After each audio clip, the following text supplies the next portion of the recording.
Thursday on Daily Delivery. I am Michael Rand. Glad to be back for another day. Hope everyone is having a terrific day out there today, and a wonderful show coming up today. Velle E. Neal III joins me, Star Tribune columnist, of course. We will do our three Daily Delivery debate topics today.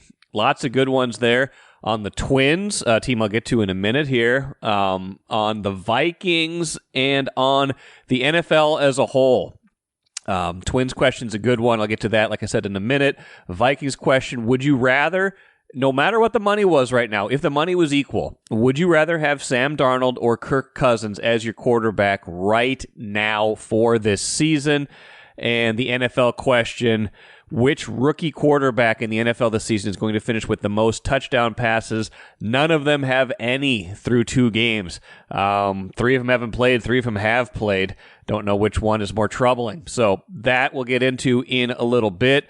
Minnesota United at the end of the show. Tough result yesterday, but overall they've been pretty good lately. So I want to speak to them for just a minute here. A Vikings thought in a few minutes here. First, though, what did I miss? People are sick of the Twins. They've been sick of them for about a month now. They've been really frustrated with this outfit, with this team. Reached a boiling point, I do believe, as long as you still have the bones in your body to care at this point. Reached a boiling point on Wednesday. One of those losses that feels like it will leave a mark. Twins tied with Cleveland, get to the 10th inning, get to extra innings. Carlos Correa, who's been huge all night, drove in all of their runs. Hits a 2-run single, gives them that 4-2 lead in the top of the 10th. Can't push another one across after that. Big at-bat after that. Carlos Santana hits it into a double play. Ends the inning, but it's 4-2. And then here we go. Here's where it all unravels. You got to send out Ronnie Enriquez to pitch the bottom of the 10th. And I'll get to why here in a minute, but it does not go well. Almost immediately he gives up a single. Gets into more trouble with the walk. Next thing you know, Cleveland is walking it off 5-4, 3 runs in the bottom of the 10th. Twins lose. Tigers win. We knew that was going to be a big game yesterday because the Twins had Bailey Ober going, and he pitched quite well. 7 innings, 2 runs. You want to win those Ober and Lopez starts, and the Twins did neither in this Cleveland series, even though both pitchers pitched well. Both pitchers had them in a spot to win. Both pitchers turned it over to the bullpen, and the bullpen had a chance to win both games. Did not happen in either case. So you got Ronnie Enriquez pitching. Twins just a half game up on Detroit because Detroit won. Screwball pitched for Detroit. You had a feeling they were going to win that game because of how good he is. Last game of the Twins, Cleveland series today. Tigers are off. Twins will either be tied with Detroit after today or up by a game. And again, remember, the Twins do have the tiebreaker, so being tied is still ahead. But man, this thing got a lot tighter than I ever thought it would be with Detroit. Detroit was like 11 games out like a month ago in this wild card chase. Everybody else who was supposed to be chasing the Twins has faded more or less. Like Seattle's kind of there, but I think they're 3 back of the Twins still, even though the Twins haven't been good.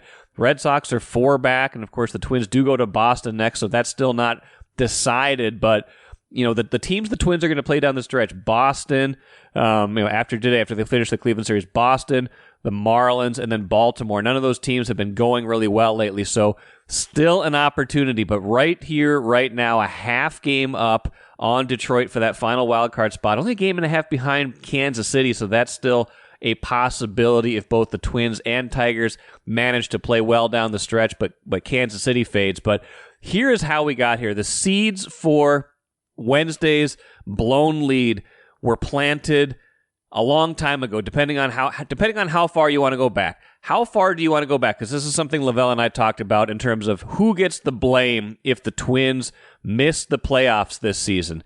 The seeds for this loss go back how far? Well, do you want to take it all the way back to February when Twins and ownership, Joe Pohlad, come out and say, you know what? Nope, we're not in the market for any major free agents. Kind of set the tone for the season, kind of set the tone for spending limits, draw a parameter around what is possible in this season. Just sets a negative tone for everything coming off last year. First playoff win last year, first playoff series win in like 2 decades.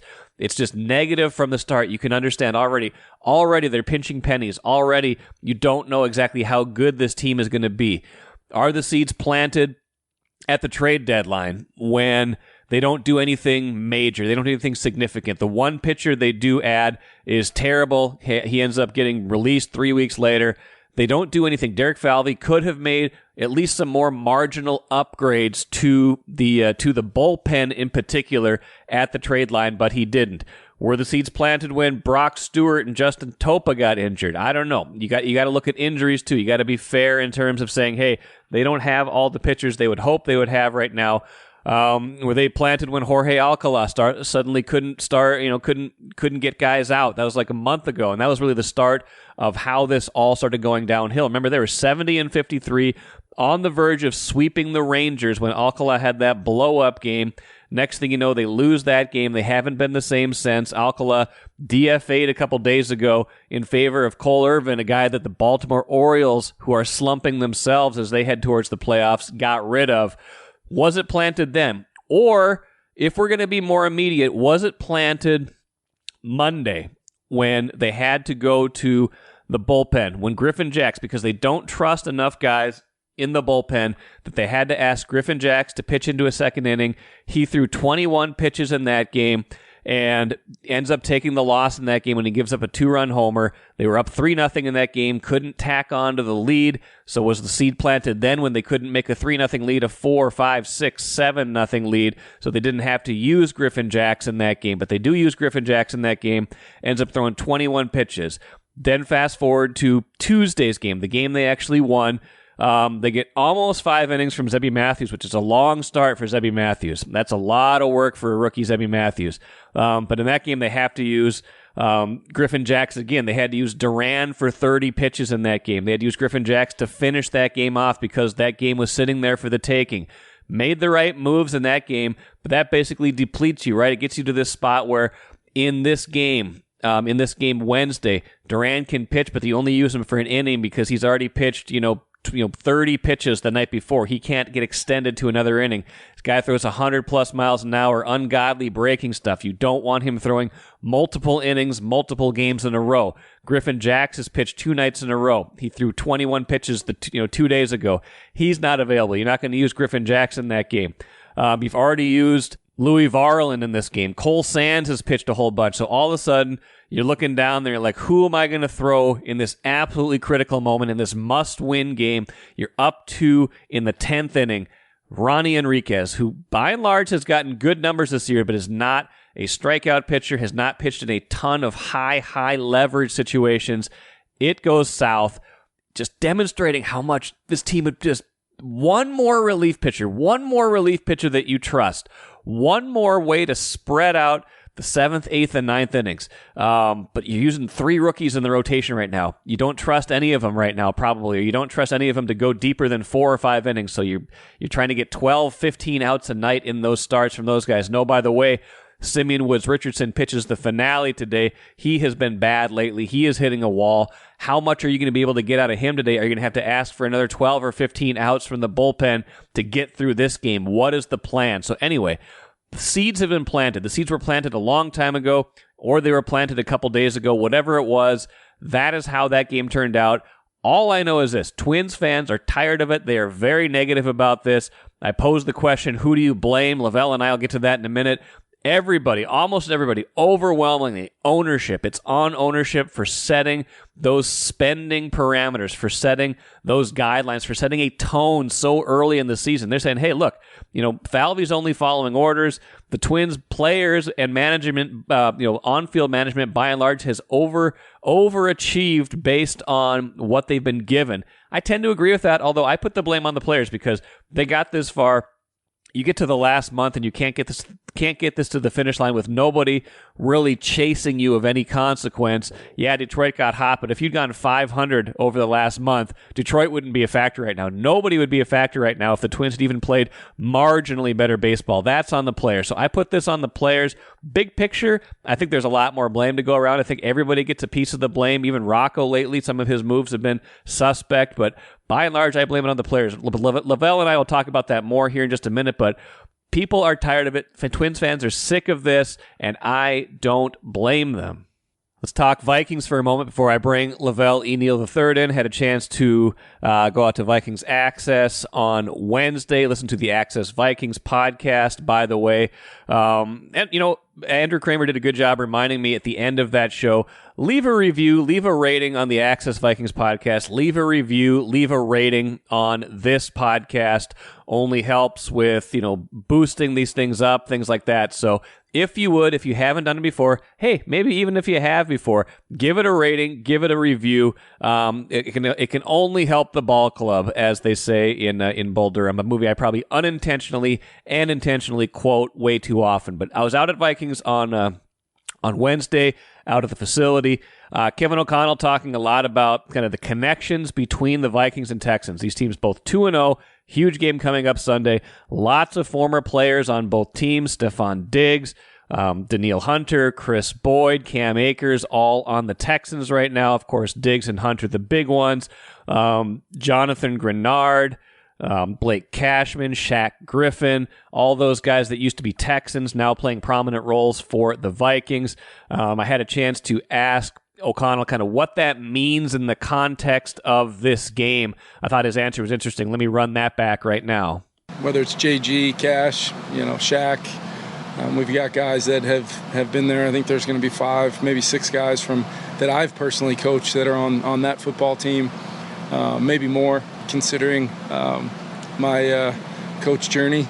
But what I would say is it's definitely something that, a lot of times these are good football players you're talking about at both spots. Both organizations are aware of the impact those guys can have on the game.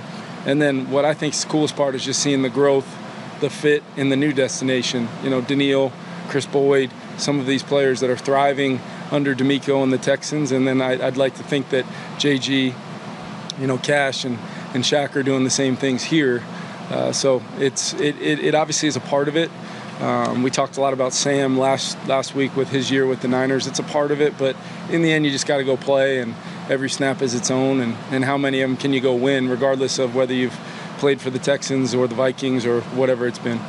So again, it seems like it's been win-win so far right now. Obviously, Diggs didn't come straight from here. He had a 4-year term in Buffalo after he forced his way out of here. But by and large, both teams have to be really happy with the way things shook out in terms of the players they added, the ex-Vikings, the ex-Texans. Who will win on Sunday should be interesting. It's basically a toss-up game as far as I see it, but we broke that down more, like I said, on the Access Vikings podcast. It's time once again for the Daily Delivery Debate. Michael Rand here, Velle E. Neal III, Star Tribune columnist with me. Velle, how are you doing? I'm doing very good. How things with you? I'm good. How do you feel about last week's performance? Do you feel like you did okay? I thought so. I don't know what the readers or the viewers thought, but I thought I was fairly solid. But you can always look back at things you could have backed up your argument a little bit better. But first time, I had no complaints. Like a coach, we got to look back at the tape. We're going to call last week a tie. This week, though, is for all the marbles. Question number 1 of 3 in the Daily Delivery Debate, Velle. If the Twins miss the playoffs this year, now that's, it's unlikely at this point, just looking at the math. But if you're looking at how they've been playing, the Tigers right on their heels, things like that, it is certainly possible. If they miss the playoffs this year, who, in your estimation, should get the largest share of the blame? Is it ownership? Is it, upper management like Falvey, Levine? Is it Rocco and his staff, or is it the players themselves? My initial reaction was to say the ownership, because they announced at the beginning of last offseason that the payroll is going to be right-sided and kind of set them up to fail. But to me, if you look through baseball, recent history or even past history, teams have succeeded with limited payrolls. The Royals went to 2 back-to-back World Series. The Rays have played in 2 World Series. The Rockies have been to a World Series. So it's not out of the realm of possibility just because a team is limited financially that they can't win. I've never been a big money helps you win person. 2 years ago, the Mets had a payroll that was $200 million more than the Twins. And where did that get them? Right. I'm not going to blame Rocco and the coaching staff. I'm going to stay off of that. I fortunately haven't covered baseball for over 20 years. I've had a chance to travel the country and listen to sports talk stations across the nation. And I hear the same complaints across the nation as I do here about Rocco. Yankee fans used to rip Joe Torre for his pitching decisions. Rays fans would rip Joe Madden.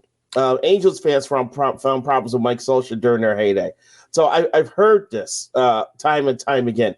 When Ozzie was keeping the White Sox competitive, people still thought that Ozzie was out of his mind for making some moves. So I'm putting this on the front office because they did not sign Seth Lugo. The Royals did. They did not add any relief help at the trade deadline, but the Royals did. The Royals were able to make some moves to help strengthen the rotation for a modest sum and find some help in the bullpen at the trade deadline. There could have been moves that Falvey and Levine should have made to make this a better roster, and they did it. Once again, they traded for 2 injured pitchers. That's up to 4 now, I believe. Tyler Mahle, yes, Sam Dyson, and DeSclafani and Justin Topa, and you traded for players who haven't been effective. And so I'm going to put this one on the front office. I would if the Twins don't make the postseason.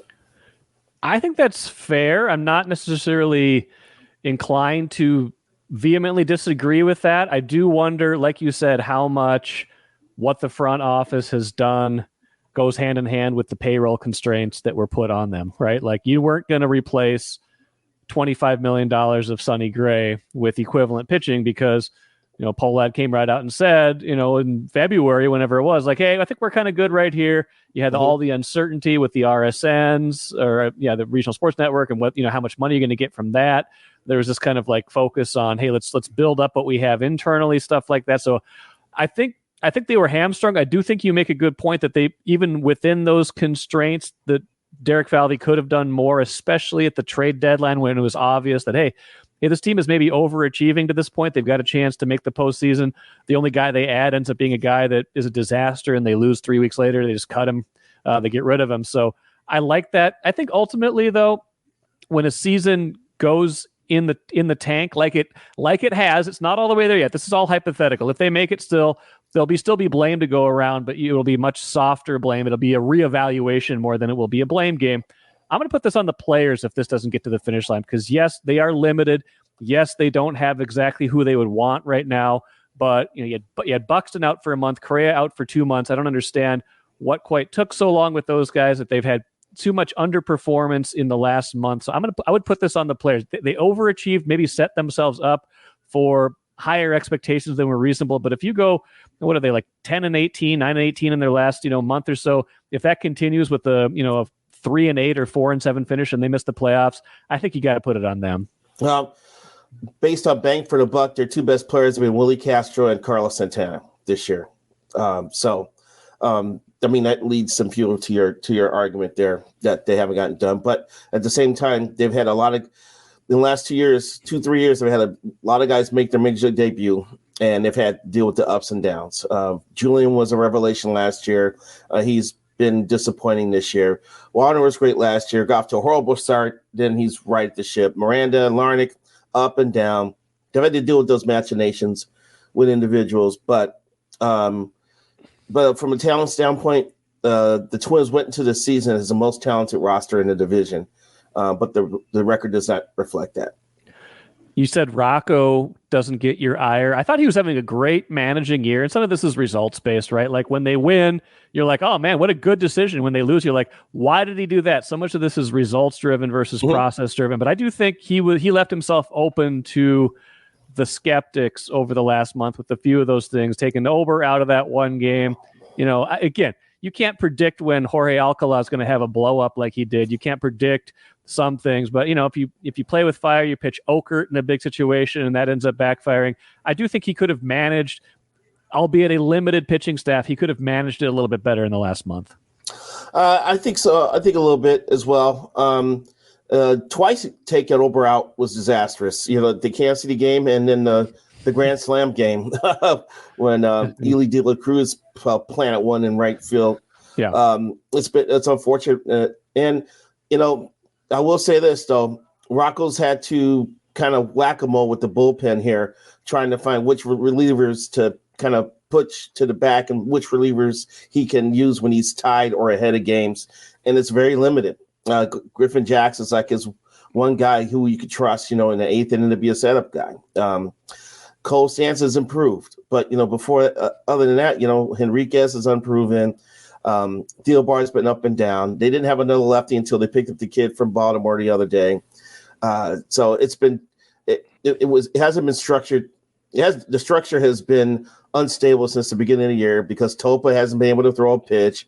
Brock Stewart, my goodness, what a great arm, but he can't stay healthy.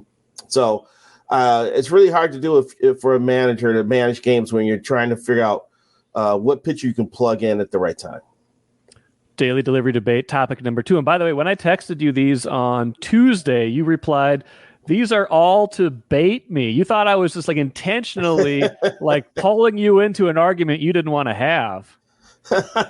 No, I don't mind having these arguments, but I just saw a couple subjects there. I was like, okay, he's going to put me on the spot here. That's why I wore the Chicago Bears sweatshirt to this thing. Definitely the third one, which we'll get to in a minute. The second one, money aside. Now, we know that bang for the buck right now, Sam Darnold is playing quite well for a quarterback. I would say you're getting more from Sam Darnold for $10 million than you are from Kirk Cousins for $45 million, whatever the average value of his 4-year contract, really two-year contract with the Falcons is.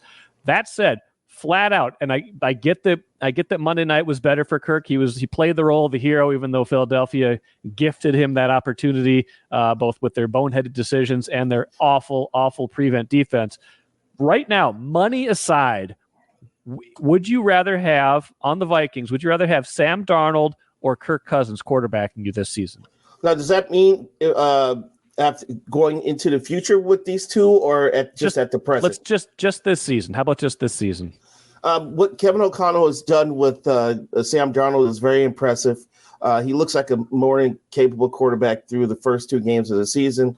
I'd like to see him sustain this going forward. Because he has failed at 3 places while taking this path to Minnesota. That said, just because his track record overall makes you skeptical, it's hard for me to go with him right now as the guy, just because he hasn't done it enough. And I can't get fired up off of 2 games in the regular season. That brings me to Kirk Cousins. Yes. Mr. Do you like it? Mr. Calamity Kirk. You like that? Yeah. Well, when the pocket's clean and he's not moved off his spot, he can make throws. And Philadelphia allowed him to do that in Monday Night Football. He's a capable guy. He can spread the ball around. He's very accurate. He's not really mobile, but he's going to put up numbers. He's got enough there with the Falcons to put up some good numbers behind center. The Achilles, I'd have to worry about that. I noticed how often he was in a shotgun on Monday, probably trying to keep him from moving around too much on that leg. That's probably going to be a focal point of defenses going forward. But I trust Kirk to get the ball out of his hands and to make plays. So trying to compare those two right now, I still would take Kirk just because if it was midseason and Sam was doing what he's been doing, I may feel differently. But after 2 games, I got to wait and see more from him. So I'll take Kirk Cousins. I think that's fair. The one thing I would say is for me, it's close to a push right now, just seeing what Darnold's doing. I know it's just 2 games. I know we got excited about Josh Dobbs last year, the Pastronaut. He got a nickname after like a good game and a half, and then everything fell apart. So yeah, let's be careful on this. But the thing that Darnold is doing that Cousins could never do is giving them enough shiftiness in the pocket, getting out on the run. He had like runs of like 14 and 18 yards the other day against San Francisco. Cousins could never really do that. He maybe had a few moments like that, but it was like a genuine surprise. He would pull it out like once a year. Darnold is making what I think is an improved offensive line, maybe one of the best offensive line they've had for a while. He's making them look even better because he can slide in the pocket better than Cousins ever could, and he can get out and run better than Cousins ever could. So he adds a dimension to this team that I just don't think you were ever going to get from Kirk Cousins. You're kind of limited. You knew how to play within Kirk Cousins' limits when he was here, but you were very limited when he was here. So I almost. You give me 2 more weeks of this, not a full half season, not a full season. Give me 2 more weeks of this, and I might just say flat out Sam Darnold. Right now, it's a push for the money. Absolutely Sam Darnold at this moment, though. Well, you can ask this question again next week after the Houston game, because that's going to be a good test, because you're going to have major head-to-head matchups with the Vikings bookend tackles against Will Anderson and Danielle Hunter. And trust me, Danielle Hunter told the Houston Texans all the tendencies of the Chicago Bears lineman based on his time playing against them. And I'm sure he's given everybody a dossier on what to expect from the Vikings on Sunday. So that's going to be a great matchup, those edge rushers against the Vikings tackles, and see if Darnold is able to get rid of the ball and make plays in the pocket against that group. You feel like you need half a year of Darnold before you're sold? Is that about right? Yeah, give me 6 or 7 games, and I may feel differently, but it's encouraging what I'm seeing here. Other thing too, are we sure Jefferson's going to play Sunday? I think we'll know more pretty soon this week. It sounded good. O'Connell sounded good on Monday. Made it sound like Jefferson was feeling a lot better. I'm thinking too, like the way he was talking about it, the injury wasn't as serious as they thought. It's more of a contusion, and the way he talks about Jefferson basically being like, this is a guy who doesn't have to practice all week and could still be ready to go in a game. He's not worried about Justin Jefferson getting reps. That makes me think that they can play this out as long as they want to and not even have to see him practice on Friday and still feel like he could play potentially as long as the contusion was okay. Okay, sounds good. Last subject, Lavelle, daily delivery debate, subject number 3, near and dear to your heart, maybe hurting your heart a little bit. Here we go. Which NFL rookie QB will finish the season with the most touchdown passes? Now, I came to this not just because Caleb Williams, you're a Bears fan, not just because of Caleb Williams. I saw a stat the other day.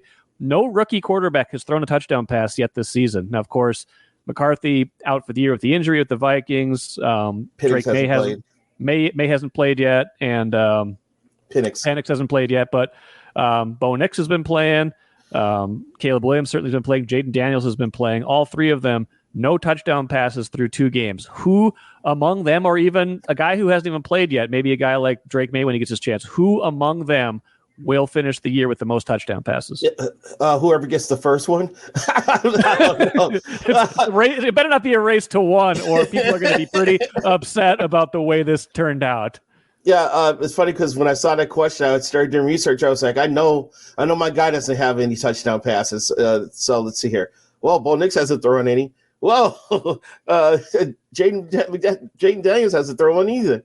So that's good. They're good. I thought my guy. It's a fair race. It's a fair race. I thought Caleb was going to be trailing when I opened up the computer and started looking up stats, but he's not. So that gives me confidence in saying that it's going to be Caleb Williams who gets the Bears offense at least functional and starts moving them forward. I will point out that he should have 2 touchdown tosses by now because Keenan Allen dropped one in game 1 and Rome Odunze dropped one against the Houston Texans. Any decent receiver would grab because it was in both his hands, not just one, not the tips of the fingers. It was in his flipping gloves and he couldn't hold on to it. So he should have 2. And I'm basing this off of the Bears skill position players. Williams has the best group of receivers and a running back in DeAndre Swift who can catch passes out of the backfield. A decent tight end in Cole Kmet. Even with Keenan Allen out against the Texans, you still have DJ Moore and Rome Odunze. And a lot of teams would love to have that type of pairing. So I would just, and I know Jaden Daniels has a couple good receivers there. Bo Nix has Cortland Sutton, who's a solid guy, but I like the package that Caleb Williams is dealing with. So I'm going to predict that once the Bears get the offensive line issues and just overall continuity and collaboration between line and receivers and tight ends and the whole group, that Caleb's going to get going here and start throwing some touchdown passes and more than the other 2. That's a fair prediction. I'm going to go with Jaden Daniels, though, just because I think he's had the best 2 games of the rookies so far. I feel like he came in a pretty good spot. I mean, Washington, not a great team by any stretch, but he came in. It looked like they named him the starter like fast. I don't think there was no question there. There really wasn't a question in Chicago necessarily either, certainly once they traded Fields. But Daniels has probably been the most impressive of the three. He just doesn't have a touchdown yet. His passer rating's up close to 100. He's got Washington playing reasonably well. I like your selection in that I think Caleb Williams has the best talent around him, and that there's no reason he shouldn't throw 20 or 25 touchdown passes this season, assuming he's healthy, assuming he plays the full season. They will get going. I just think Jaden, I keep calling him Jaden McDaniels. This is going to be a problem for a long time. Yes, it is. Jaden Daniels is maybe a little bit ahead right now. I'm not saying that's where it's going to wind up career-wise, because I think there's a reason Caleb Williams was the number one pick, but Jaden Daniels, I think, is a little bit ahead right now and will be asked to do a little bit more in Washington. And I think by the end of the season, he'll be the one that has the most touchdown passes. Now, I think if Drake May was playing, I might pick Drake May right now too, because he's probably the one with the most arm, just pure arm talent, might throw those, longer touchdowns, be able to get you in from 15, 20 yards out. I don't think it's going to be Bo Nix. I think the Broncos got to be a little bit worried about that debut so far. Well, I didn't have to research May, but I can't, off the top of my head, I cannot think of a New England wide receiver. Yeah, that's a problem. Terry McLaurin is a solid receiver, above average receiver for the Commanders. They're expecting Luke McCaffrey to come in as a rookie and produce. I don't know about that. And they still have Zach Ertz. I didn't even know he was still in the league. Yeah. He's their tight end. But, watching almost said McDaniels, watching Daniels at LSU, I was like, this guy's got talent. I mean, I was intrigued. I mean, behind Caleb Williams, I may have had him. I had McCarthy too. I've always been a big JJ McCarthy guy. Not just because he's from Chicago, not just because he plays hockey, he used to play hockey, but I just thought when it was time for him to make a play, he could make a play. And I was convinced that he was going to start midway through the season for the Vikings. That things would have been very interesting if he was still healthy with the way Sam is throwing the ball. But I can see Daniels coming in second in that race, definitely. Yeah, I think that's fair. The only one we know for sure it's not going to be is, of course, McCarthy, like you said, out for the season. Darnold really taking the pressure off of that buzzkill, by the way, by playing so well so far. This could have been, they start out poorly. Going before the injury happens, you've always got that kind of like carrot out there, like, oh, well, they can always bring the rookie, and he didn't have that going into the season. So him playing well for these first two games, them being 2-0, definitely changes kind of the vibe like 180 for that team. There was no vibe going into the season. There's a vibe right now. It's a lot based on the defense, but a lot of it too is based on how much better Darnold is playing versus expectations. I agree. Definitely agree. All right, Lavelle. Well, good stuff. Everybody go vote. Vote on social media. Vote on YouTube when these are posted. Tell us who won. I'm willing to let Lavelle have the taco trophy. I'm willing to put a little crown on him, whatever we got to do if he wins the week. So we'll see. If you're going to crown him, right? It was like our friend Denny Green said. You were right. On the wrong. You guys were on the right. You were on the right end of that one. I remember that. You want to crown their ass, crown them. Love it. All right, Lavelle, appreciate it. We'll do it again next week. Sounds good. Thanks again to Lavelle. Hey, go and vote. Who won the debate? All three subjects are in play. You can vote on our YouTube page, the Star Tribune YouTube page. All those videos will be available. The Twins one is already up. The one on Darnold versus Cousins will be up a little bit later on today. And the one on the rookie quarterbacks will be up Friday. Go ahead and vote on that, or just, find us on Twitter, find us on any other social media or email, and let us know what you thought of that. I don't want to give Lavelle my, any kind of bragging rights. I will let him have the taco trophy for a week if he wins, but I'm coming back for it if he does. That is for sure. Let's finish with the cooler. Lavelle and I did not talk any Minnesota United soccer. I know that's a subject near and dear to his heart. He's a big soccer guy. Loons lose 2-1 on Wednesday to Cincinnati. Cincinnati, very good team. One of the East's best teams, so no real shame in that. Seems like the Loons took some positives out of the performance, but they did fall into a 2-0 first half hole. Couldn't get all the way out of it. Still hanging on to the 9th and final spot in the Western Conference standings for a playoff spot. It's kind of that play-in 8-9 game that they added a couple years ago. We'll see if they can hang on to that as the season gets closer to a finish. Looks like they're a little bit clear of the 10th place team. I believe that's Austin right now. So still in pretty good shape. The Loons are, even after the defeat on Wednesday. Been playing a little bit better lately. Had a little winning streak going that got snapped last night. So we will see if they can get that to the finish line. Kind of like the Twins, gasping to the finish line. Lynx, complete opposite. They play tonight, but it sounds like a lot of their best players won't play because they don't have anything to really play for. Home finale, season finale before the season and before the playoff season begins on Sunday. That is a perfect segue for the Cooler. Kent Youngblood joins me on Friday show to talk Lynx, to set up those playoffs, to talk about what an amazing season this has been. A season of very low expectations going in for the Lynx, and suddenly we're talking about them as a championship contender. We're talking about their players, Coach Cheryl Reeve as, candidates for postseason awards, likely winners in some cases for postseason awards. So stick around for that. Kent and I will break that all down on Friday. We'll also have a fantasy football segment with Ryan Kosteka, Star Tribune sports editor. So great show coming up on Friday. Hope you enjoyed today's episode as well. Until tomorrow, I am Michael Rand. We'll see you then.